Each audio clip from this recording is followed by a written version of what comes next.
What's going on, guys? It's Ibombe here, and today I've got another important, useful tips and tricks video for you. Today we're going to be discussing Toon placement for Blitz squads. This is going to be a part 1 of 3 video. I've got another one coming up. I won't give you too much of insight to it, but it is slightly related. So as I said, the topic for this video is Blitz Toon's teams placement. So let's just get into it. Right here in front of us, we have a mumbo jumbo team made up, and if you're wondering why I have this team set up, it is purely because these are the scrap toons that I have. If we were to navigate through all of my teams, you can see once we go forward, we have our AIM team, our hybrid Kree with Black Panther team, our Kree minion with Ronin teams, Ghost Rider, Supernatural team, sorry, Hand team, a hybrid Zemo team, which again has no synergy, which is something else I'd like to talk about in another video. Power Armor, Hydra with Red Skull, Brotherhood 2.0, Wave 1 Avengers with Coulson, Shield, another hybrid Sinister 6 Ultron team, XForce, Guardians, Brawlers or Hero Brawlers, F4, Fantastic Four, Doc Ock with Sinister 6, Emeralders, Defenders, Asgardians, Mercenaries, Black Order, Inhumans, XMen, and last but not least, the Symbiotes. Now, of course, with the upcoming patches, we are going to be getting a new astonishing X-Men team. They also recently put in the Uncanny tag, so maybe, just maybe, they'll be introducing some more Blitz save squads. Currently, we have a total of 30, and we have a total of 152 characters in the game. So for once, it's actually quite, it works out quite well. But in this instance, we're going to go and tell you the importance of toon placements and making the most of your roster. So we're starting off with AIM here. And just once again, just to go into a little bit more detail, the purpose of this video is to make your teams as efficient as possible when battling in Blitz, and also when battling in Blitz, to put it simply. So we'll start off with AIM here. I am in tier 8.3. So when I'm probably not going to use this team in particular to give you an example, because it might not stand, it might not be able to win at tier 8.3.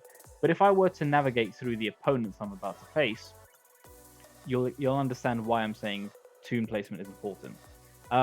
More often than not, when you have your teams prepared, you should always try to get them as balanced as possible. Now, yes, in this instance, my AIM team is not. I have a very strong Scientist Supreme in comparison to my other AIM members. My AIM Security over here, my AIM Assaulters over here. They're all level 60.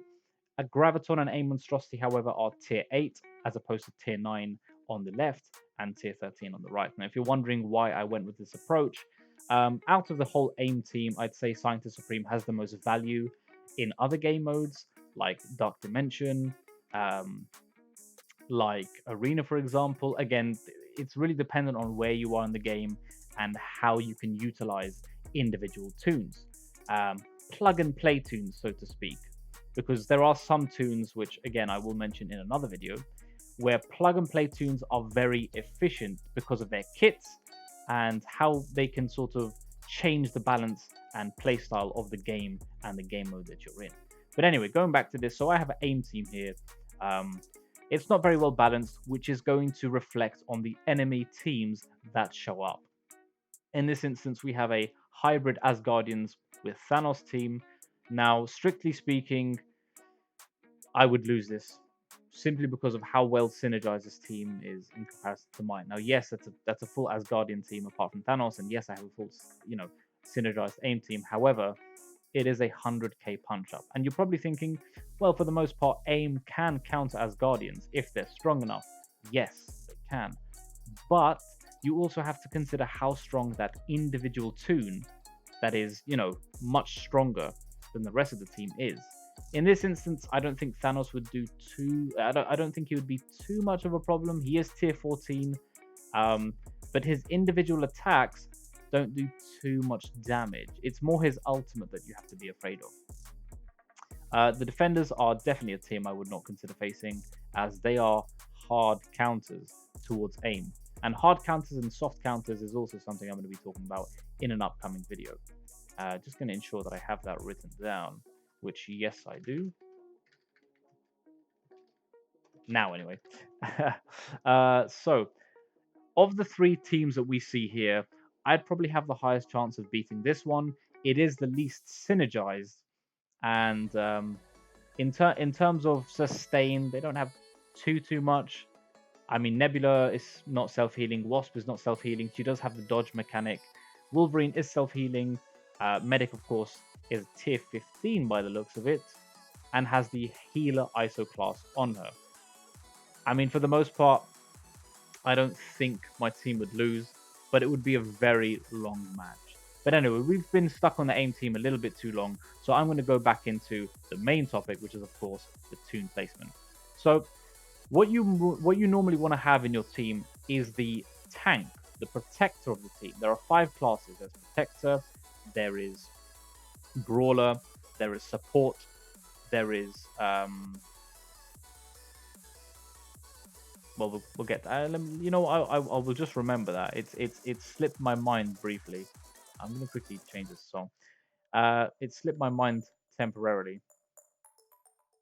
We have brawler, support, controller, blaster. That was the other one, blaster, and then protector. Yeah. So those are the 5 classes. So you want to have your tank, your protector normally on the edge of the board. Next to them, of course, you have 5 slots, 1, 2, 3, 4, 5, right?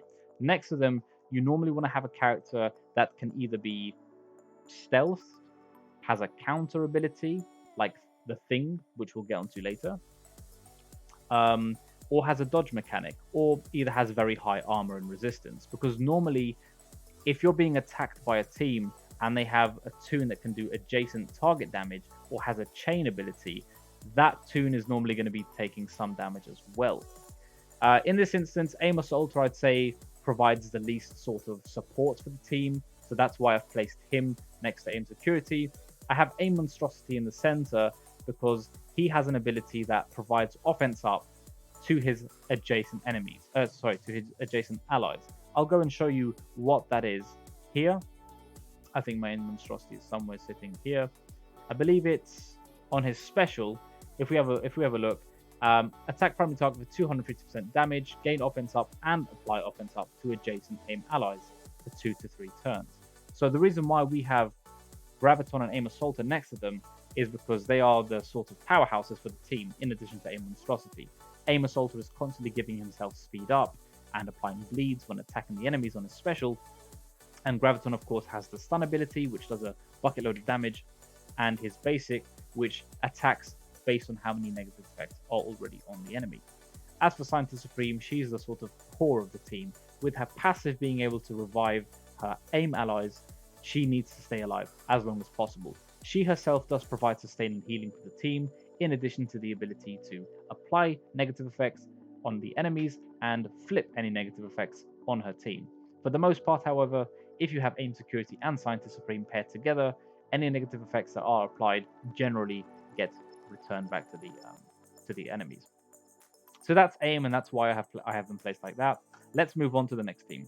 So this team I'm not going to go into, which is quite funny. Second team in, he's not going into it. The reason for this is because this is some of my scrap Toons that I haven't been able to put into a team. So the scrap Toons that I mentioned in my previous video, if you'd like to go and check that out, is basically where I have all of my main faction teams provided as a blitz save squad, like my Kree minions and Ronan, but I have no extra place for the good characters like Black Panther or Minerva. Now, Black Panther, you're probably thinking, well, he should go with the Wakandans, surely.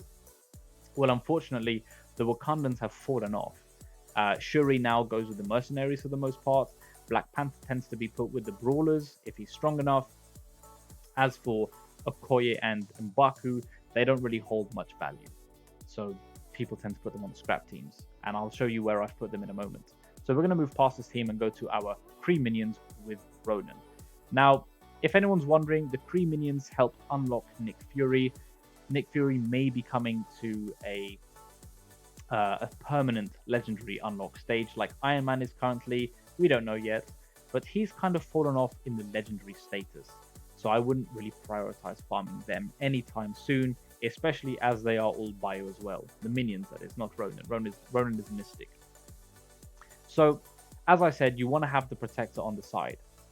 Now, if you're wondering why don't I have the Protector on the side, is because it is very long to go and edit your teams and put them back into the position they are. And I'll give you an example quickly. If I were to change my team and select my top team, for example, being my Symbiotes, if I wanted to move, let's say, Scream and Antivenom one place, let's say I go and do that. So my Scream was in that position and my Antivenom was in that position. If I were to save my squad right now, thank you, game. If I were to save my squad, they would appear right at the bottom. And then I would have to sit here maneuvering, clicking up, up, up, over and over again until they reached all the way to the top. So it does take quite a lot of time, which is why I haven't done it. Another point I should mention is that if something works, it don't need fixing. So that's why I've left them like that. But carrying on, so Kree Royal Guard would be placed in slot 1 or slot 5, whichever place you want to, whichever way you want to look at it. Next to him, I would say you could have Kree Reaper. Now, Kree Reaper again doesn't provide too much value to the team. Kree Noble is a healer. Sorry, Kree Oracle is a healer. This is Kree Noble over here. If I haven't mixed them up around, who cares, right? It's the Kree minions. But anyway, Kree Oracle is quite useful. You know what? I'm not going to carry on until I find out their correct names. I have to. Yeah, Kree Oracle is the healer. Kree Noble is the other one. So we have Kree Oracle over here. Kree Oracle is the healer. On his basic, he can heal when he applies ability energy, and on his special ability, which is specifically to heal, he gets additional healing for Ronan if he is an ally. Kree Noble, on her passive, removes one negative effect from her allies, guaranteed every turn if it is level 4. As for her basic, if she removes a positive effect, again depending on how high you've taken her ability level, it will remove a positive effect from the enemy and also apply one ability energy to a random Kree minion ally. So I'd say in terms of the minions, Kree Oracle and Kree Noble are quite important, so you want to keep them away from Kree Royal Guard. So I would have it placed so that Kree Royal Guard is in slot 1 all the way on the far end. Then I would put Kree Reaper. I would then put, I'd say, Kree Oracle, then Ronan, and then Kree Noble. And that's how I would place it. Moving on to our Supernaturals. So once again, there are some things I would change with this team. They're not in the optimal position right now, and please don't pay any attention to my ISOs. I will be placing I will also be putting another video out on ISOs and what I think are the most suggestible. Now, obviously, ISOs are sort of personal opinion; they're opinion dependent. Everyone has their own sort of ways of using them, and it's all really about testing them out because some tend to work differently and some work better for others depending on what game mode they're being used in and the level of the ISO class themselves, in addition to the level of the individual toons. So moving on, the most important 3 toons of this team are Mordo, Doctor Strange, and Ghost Rider. Ghost Rider has the ability to attack on his passive whenever an ally is dead or a supernatural ally dies, for that matter. Not just supernatural. Doctor Strange has the ability to heal, to revive and heal, in addition to the ability to apply offense down and flip positive effects to negative effects on the enemy team. As for Mordo, given he is a controller, he has a very good kit with the ability to stun, blind, heal block, and apply negative effects. So I would place this where Doctor Strange would be on the far side, Mordo would be on the far side, and you can have Ghost Rider in the middle. Elsa, Bloodstone, and Scarlet Witch aren't really that important to the team. Elsa doesn't provide any sustain, just a lot of damage. Scarlet Witch has an ability where she does redistribute the health of the team and applies defense up and deflects. So at best, I would probably say Mordo on the left, Scarlet Witch next to him, then Ghost Rider, then Elsa, and then Doctor Strange on the right side. So that's where I'd place my Supernaturals. Of course, with all things said, if you guys have any disagreements or have any better suggestions, please do post them in the comment section below. Or if you'd like, come to my Discord channel, which is posted in my description, and we can discuss it there. We have over 150 people now in our server, and it's growing continuously. So I would love for more of the Marvel Strike Force community to be present and so we can talk more and get into deeper discussions. Now, moving on, we have our hand team next. Hand Sentry is, well, I mean, I don't believe that there is a protector class in the hand team. However, for the most part, Hand Sentry has that sort of protector kit in it in a way. He has the ability to stealth all allies and apply evades to all allies, so he's obviously going to be the one we want to put on the end. Now, Elektra and Nobu have the ability in their passives to grant a minimum of a 20% chance to revive any allies, and I believe an increased percent chance to revive hand minion allies, or hand allies for that matter. So you'd want to keep them spread away as far as away from the protector of the team. So I would place it as hand sentry, hand assassin, Nobu, hand sorceress, and then Elektra. Hand sorceress is of course important as the healer of the team, but Nobu and Elektra, I'd say for the most part you want to keep away. Obviously, Elektra does have her special, which allows her to stealth, so she gets some sort of alone time in a sort of sense. But that's how I would place the teams. I obviously would recommend that you pause and rewind the video if you're not catching the positions, but I will order them from left to right or from right to left. So once again, hand sentry from left to right, hand sentry, hand assassin, Nobu, hand sorceress, and Elektra. Moving on, this is the Zemo team I was talking about earlier.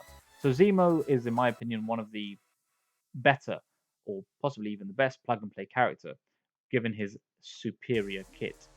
For the most part, Crossbones is one of my scrap toons. Shield Operative is a scrap toon. To be honest, even Okoye and Mbaku are, as I mentioned earlier. There isn't really a optimal positioning of this team unless I had the full Baron Zemo Hydra team that was reworked. The reason I don't have them is because if we look at one of my baby teams here, you can see for yourself that Hydra Grenadier, Winter Soldier, and I think whoever else it was, just don't really do that much for me. They're very weak, and I'm not going to be wasting any resources putting them into those guys. The only thing I'd say is that as Crossbones is the protector, you'd want to have him on the edge, as always. The reason I have Baron Zemo placed next to him is because if I were to use them in war, Zemo's passive in war applies evades to adjacent allies and himself per enemy minion turn. So being a protector and having the ability to taunt, Crossbones placement is very good there.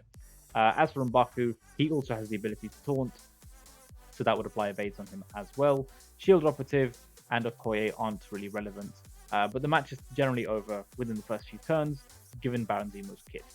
So this team, again, is just a makeshift one, so don't pay any attention to this team. Next team, moving on, we have the Power Armor team. So we do have 19 more squads, but I'm going to try and go through them as quickly but efficiently as possible, so you can kind of understand where I'm coming through with this.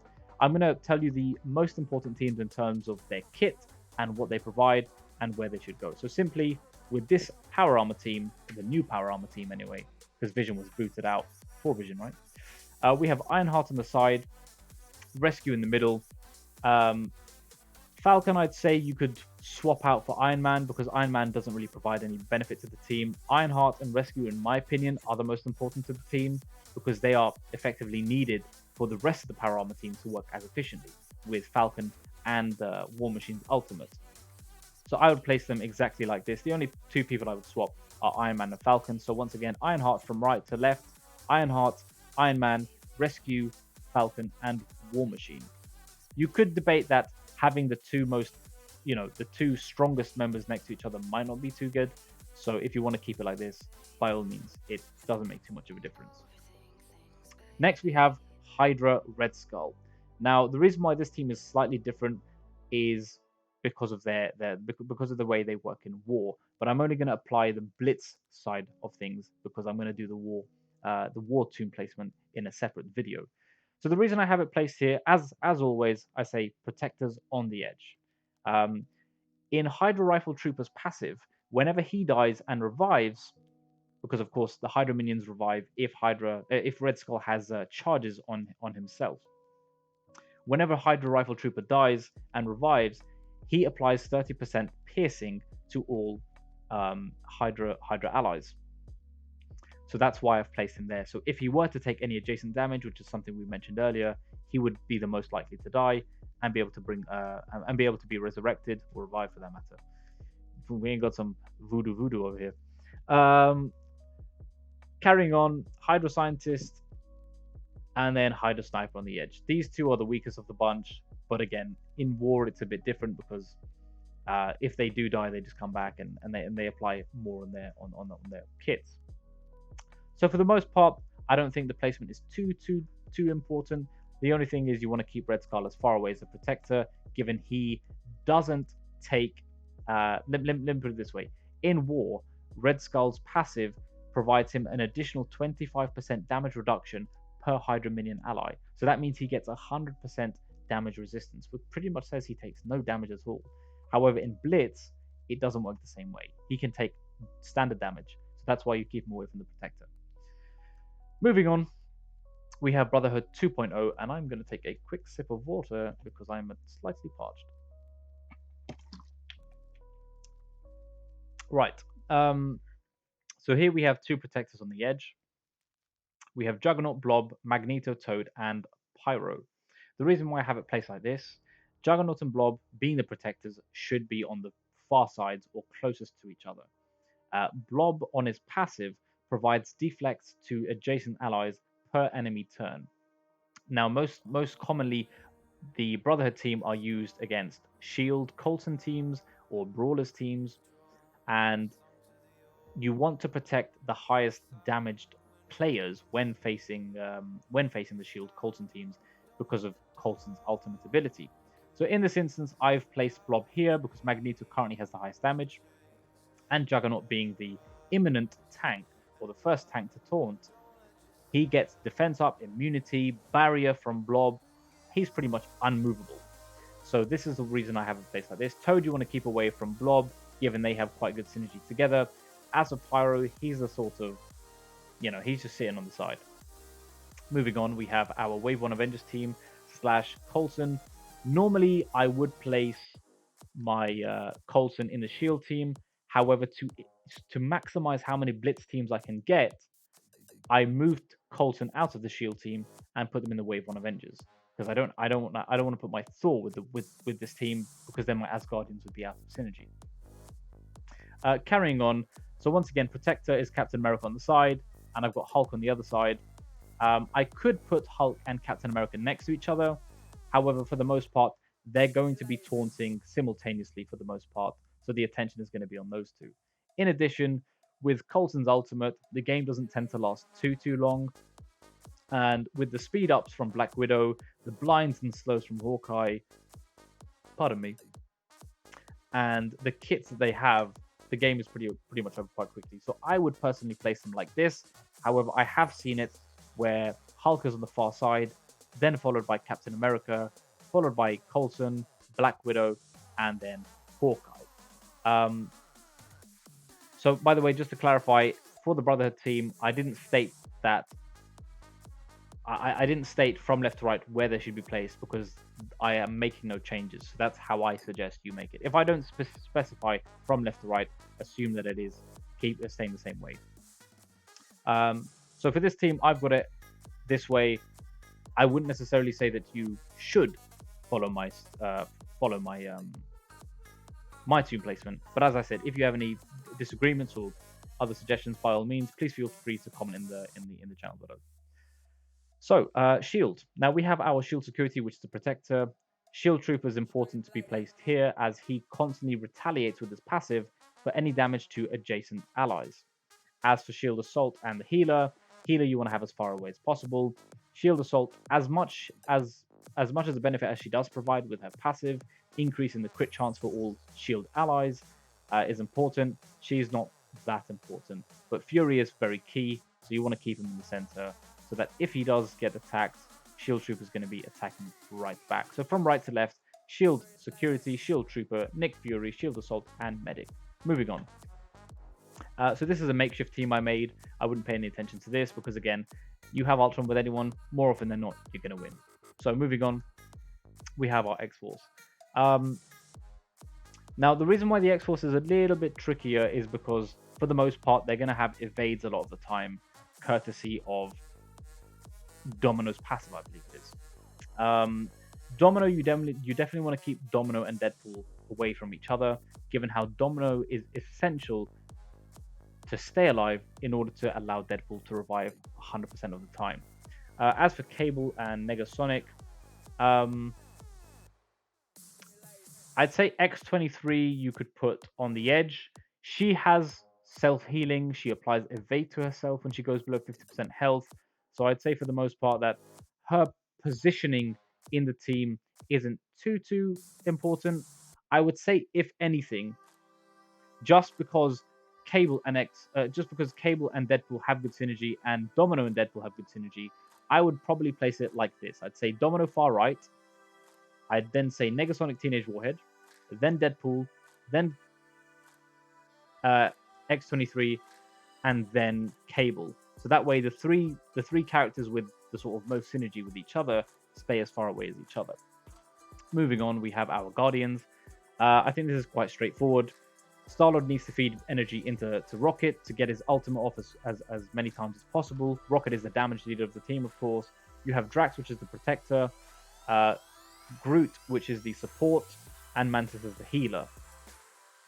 So I'd place it like this. Drax instantly taunts when he spawns. Rocket's special applies taunt to Groot, so you have those two as far back as possible. The reason I place Groot behind Drax is because if any adjacent damage does hit Groot, the attacker is going to be hit with a nasty slow, making your team that much quicker and their team that much slower.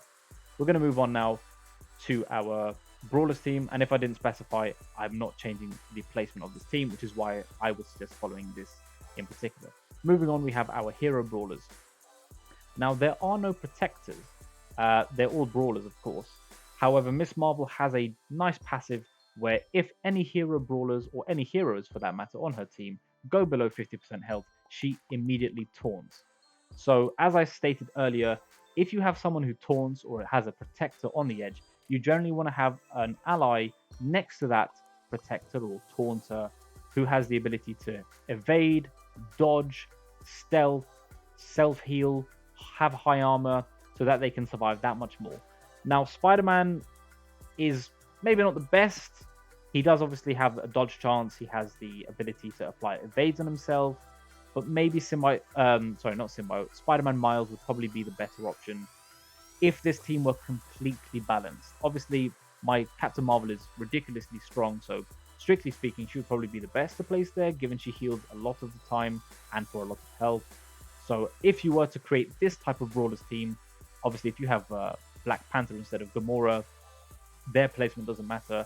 But I'd probably place it so that you have, if this is a balanced team, by the way, not if you have this weird unbalanced team.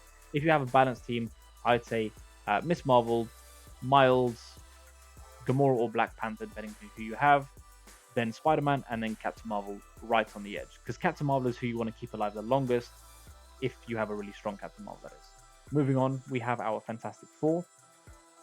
Now, Invisible Woman is my strongest team, and if you're wondering why are my teams so imbalanced, I've generally prioritized the legendaries. When I first started playing the game, I prioritized legendaries, and then I built everyone up to a certain level/benchmark. I will go into that in another video as well. As I said, I've got a lot of ideas, so there's going to be a nice influx of videos to come, so be sure to stick around. Hit that subscribe button, click that notification bell so that you get posted when I go live, when I post a new video. And of course, check the description for my other social medias like Discord and Twitch, so you can come and join me there and get more information. But anyway, carrying on with the video, I have a place like this because the thing is, the thing has a passive where if he gets attacked, he then hits the enemy back. So that's why he's placed next to Invisible Woman. In this scenario, Invisible Woman has the most health.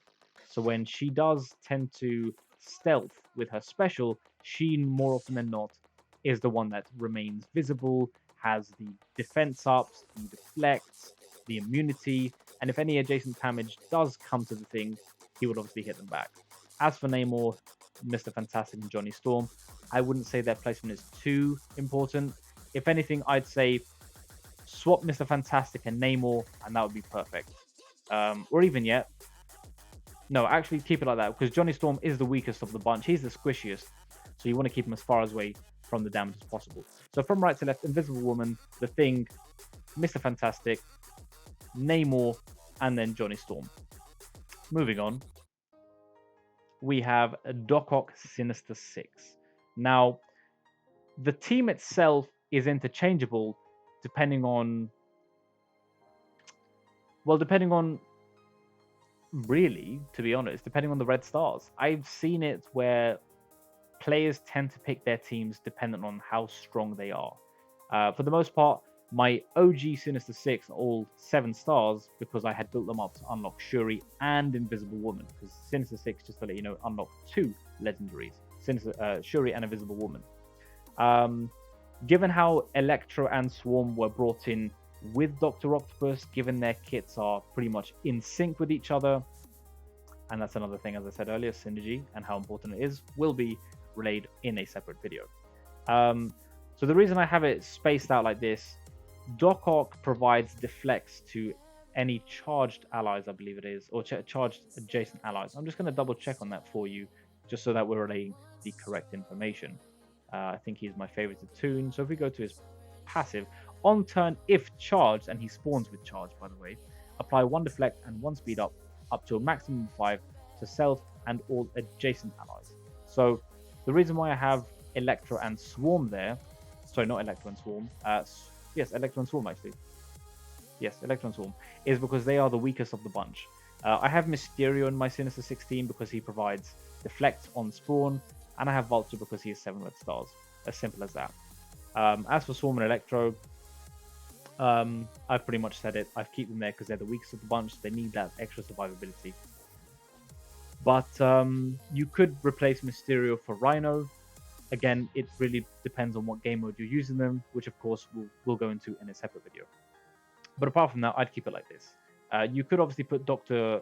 Octopus where Electro is, and then have it so that Swarm and Electro are adjacent, but this is how I have it placed currently. So from right to left, Mysterio or Rhino or Shocker or Green Goblin, depending on who you want to put in, then Electro, then Dr. Octopus, then Swarm, and then Vulture. Again, Vulture and Mysterio, you could arrange whichever tunes you want to put there. The only key thing that I will point out, and I'll go back to Dr. Octopus's special for this, is that depending on which Sinister Six allies you have on the board with you, he will summon the following in this order: Shocker, Vulture, Rhino, Green Goblin, and Mysterio.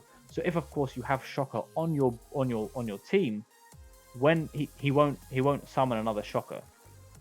If anything, what he does, as you see, if that Sinister Six ally is already summoned or present, you will fill that character speed bar by 100%. Now, in some instances that is quite useful, but I would rather have an additional Toon rather than just have that Toon gain an additional 100%. Again, it is dependent. Carrying on, we'll go to our next team now, which I believe is the Marauders. Yes. So this is quite straightforward. From left to right, Strife, Sabretooth, Mr. Sinister or Emma Frost, then Mystique, and then again Mr. Sinister or Emma Frost. If you're wondering why I haven't got it the way I said it, as I said earlier, it takes a very long time to arrange the tunes. If anything, Scopely, if you manage to see this, have it so that when we do change our teams, like if we were to change the placement as I showed you earlier, instead of having it that we have to go all the way back down to our saved squads, have it so that, if I can just find my tunes quickly, have it so that when I do save the squad, instead of making me go down all the way to the bottom, just overwrite the saved squad. So that way when I go down to it again, I'll see that the change is already made in that particular slot. I'm a bit OCD with the way I have my tunes, with the way I have my team set up, so I do like them in order of power. But apart from that, as I said, Strife, Sabretooth, Mr. Sinister or Emma Frost, Mystique, and then Emma Frost or Mr. Sinister, depending on how you want to have it. Once again, Strife is a protector, and the team has a lot of sustain as it is with Mr. Sinister and Emma Frost. Moving on, we have the defenders. Now, defenders are pretty much fallen off for the most part. Simply speaking, once again, Luke Cage is a protector. My Daredevil is quite weak. However, the reason I have him next to the protector, and I think the reason most people have him as a protector, is simply because of Punisher's passive. If anyone attacks Daredevil, he retaliates and hits that enemy that attacked Daredevil. As for Iron Fist, his placement could either be in the center or on the far left. He is the healer. He is the key to the survivability of the defenders. Moving on, we have the Asgardians. Once again, simply put, Sif is a protector. Heimdall. Now, I don't think I mentioned this earlier. So if you have stuck around this long, first of all, thank you very much. But second of all, something I should also elaborate on. If the Toon that you place next to the protector doesn't have much value to the team, you could also place them. Now, yes, Heimdall is very important in the sense that he gives the team, I think, 1,000 or 10,000 plus resistance against blind. So he is useful, yes. But for the most part, the only teams that have a first turn blind are the Brotherhood. So they pretty much prevent Brotherhood from being as useful as they are. Apart from that, he's not that useful. So I put Heimdall there, Hela in the middle, and then Thor and Loki. To be honest, between the trio of Hela, Loki, and Thor, you can't really separate them from each other. The Asgardians themselves have kind of fallen off a little bit, given the symbiotes being a hard counter against them. But once again, from right to left, or from left to right, doesn't really matter. Sif, Heimdall, Hela, Thor, and Loki. Moving on, we have our mercenaries now. I have on my war team Shuri instead of Bullseye, but again, that's a different video. So we're going to carry on with the way I have set up here. Taskmaster I've put on the edge because he is the most important character of the team, in my opinion. Then Mercenary Lieutenant, Mercenary Riot Guard, Killmonger, and Bullseye. Now, if you're wondering why I don't have Mercenary Riot Guard on the edge as a protector, the reason for this, on top of the original reason I've already explained, being it takes a really long time to get the teams back into where I want them to be. In war, on his passive, which I've T4'd, he applies block to himself and adjacent allies per enemy turn. And as Taskmaster has a counter ability, or not a counter ability, but the chance to counter per mercenary ally, he already has a good sort of self-protective mechanism. The reason I have Mercenary Lieutenant adjacent to Mercenary Right Guard is that if any allies, I believe mercenary allies, get if any mercenary adjacent allies get hit, Mercenary Lieutenant heals them for a percentage of his health. Apart from that, Killmonger and Bullseye are fine where they are. So from right to left, in my opinion. But let me show you my war team quickly, just so I can specify exactly where I think they should be placed. Let's just move over there quickly.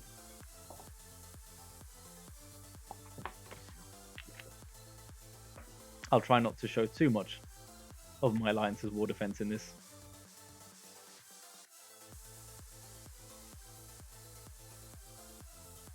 Right. Actually, yeah, it's pretty much identical to how I have it. The only thing that I say is different is simply Shuri instead of Bullseye. So from right to left, Taskmaster, Mercenary Lieutenant, Mercenary Right Guard, Killmonger, and then Shuri. Coming down to the last four teams, once again, if you have been sticking around this long, I do appreciate it, and I do apologize if it has been too long, but I just want to make sure that you guys are benefiting the most from this video. The second video, which will be based on War Toon placement, will be a bit shorter, of course, given we've already gone through the basics and the core of this. Now, Black Order, for the most part, given how strong they are, you shouldn't worry too much about the placement, but to make them most efficient, Kull being the protector. Now, also I should mention Thanos is a protector as well.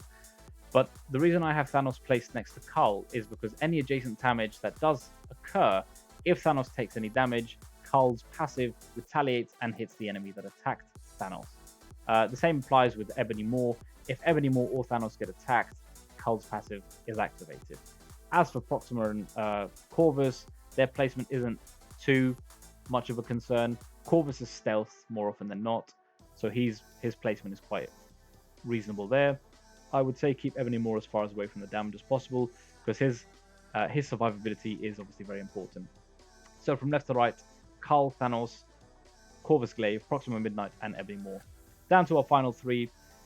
So the Inhumans is actually something I recently realized I should change. The way I'd have it placed is Crystal on the right, Quake where Yo-Yo is, Black Bolt in the middle, then Karnak can stay present here, and then Yo-Yo. If you're wondering why I have it set like this, is because in my opinion, the most three important characters of the Inhuman team is Yo-Yo, Crystal, and of course Black Bolt. Karnak and Quake, well, Karnak proves more useful than Quake, but again, Karnak's, survivability and Quake survivability isn't as important as Yo-Yo's and Crystal, so you don't really want to have any adjacent damage chained to them. So from right to left, Crystal, Quake, Black Bolt, Karnak, and then Yo-Yo. Moving on down to the final two, we have our X-Men team. So obviously you'll see that my Colossus is 7 red stars, so he is my pride and joy. I have him on the far right, given he's the protector. He taunts on his passive whenever an X-Men ally goes below 50% health, so it's important that he stays as far away from the damage as possible. As for Phoenix's placement, you don't really want to have anyone else next to Colossus because of the adjacent damage, given her health is ridiculously high in Dark Phoenix mode and her ability to heal on her special in Dark Phoenix mode, her placement there is quite suitable. As for Wolverine, he's pretty much, you can put him anywhere, he's not too important, but I would keep Psylocke and Cyclops away from the damage as long as possible, because on Psylocke's passive, whenever an X-Men ally goes below 50% health, she applies evade to them. As for Cyclops, you really want to hope that Phoenix dies before he gets his second turn, because by that time, if Phoenix dies, upon death, she applies the defense down to the enemies. 2 turns if her passive is T forward, only 1 turn if it's not, and then Cyclops of course gains offense up when an ally Phoenix dies, and then just completely obliterates the enemies in the process. So from right to left, Colossus, Phoenix, Wolverine, Psylocke, and Cyclops. Of course, this is depending on which X-Men you have prioritized, and of course with the upcoming Astonishing X-Men release. And last but not least, the Symbiote. Now, personally speaking, I don't think there is too much importance with the team. More often than not, in a blitz game or in an alliance war mode, that first turn, depending on how strong the enemy team is that you're playing, it's pretty much GG by the time you started. So in my opinion, I don't think there's too much importance. I'd say the two you really want to be keeping away from the action are Venom and Anti-Venom, given they have that sort of sustain for the team. But Symbiote Spider-Man is really the key to the Symbiote's team. I'd say importance-wise, it goes Symbiote Spider-Man, Carnage, and then you can kind of put Anti-Venom and Venom in third place. The way I have it is the way I'm keeping it. I wouldn't necessarily suggest a particular placement, given how I don't think the placement for the Symbiotes is too important. And there we go. So that is all the Blitz teams that I have. The last thing I will quickly mention before I end, of course, is simply I have all of these scrap tunes left over. The reason I use them is, of course, for my Blitz rotations, which I made a video on. So if you'd like to go check that out, by all means, go and check the YouTube channel out. In any case, that's all I have to say for today, guys. I hope you enjoyed the content and it wasn't too long. This probably could have gone a lot better, but of course, I wanted to make sure that all the information that was provided was as clear and concise as possible. So if you did like the video, by all means, do click that like button and subscribe if you'd like to be alerted for when I post more. More importantly, click that notification bell so you do get notifications when I post a video. If you check my description, I have my other social medias like Discord and Twitch, so you can watch me live when I stream. I stream every day at 7:30 p.m. GMT, and on Fridays I do a very late stream from 9 p.m. GMT till about 2 to 3 a.m. in the morning. But without further ado, once again, if you like the video, go and show some support. Come join my Discord so you can chat with myself and others. And take care, guys. Thank you very much for watching.